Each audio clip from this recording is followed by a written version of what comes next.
Federal Reserve Chairman Jerome Powell walked into 2 days of congressional testimony Wednesday, knowing financial markets were looking for clues a rate cut is likely coming later this month. And by most accounts, that's exactly what he delivered. Powell told the House Financial Services Committee he's ready to act to keep the U.S. economy growing in the face of persistent risks. Let's go to trade. We've agreed to begin discussions again with China.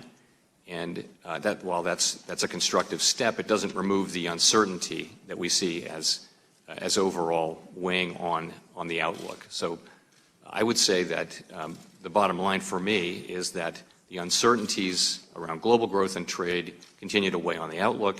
In addition, inflation continues to be muted, and those things are still in place.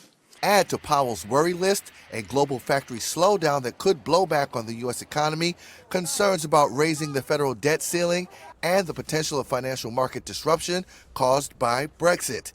Put all those together, and that's enough for Powell to clarify his position that rates are likely to head lower at the July 31st meeting, the first rate cut in a decade.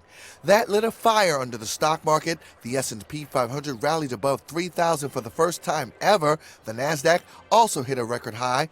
One thing Powell says he won't be factoring into his decision, the intense criticism he's getting hit with from President Trump. He said as much in this exchange with ranking Republican Patrick McHenry. Does the Federal Reserve have the capacity to make independent monetary policy decisions under law?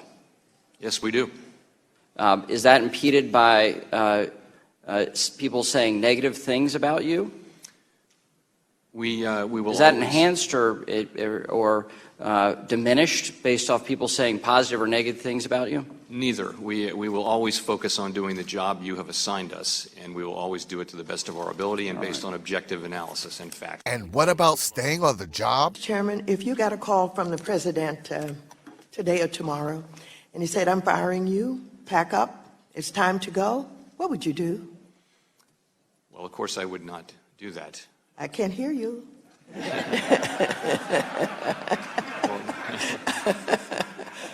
My answer would be no. Powell does it all again on Thursday when he testifies before the Senate Banking Committee.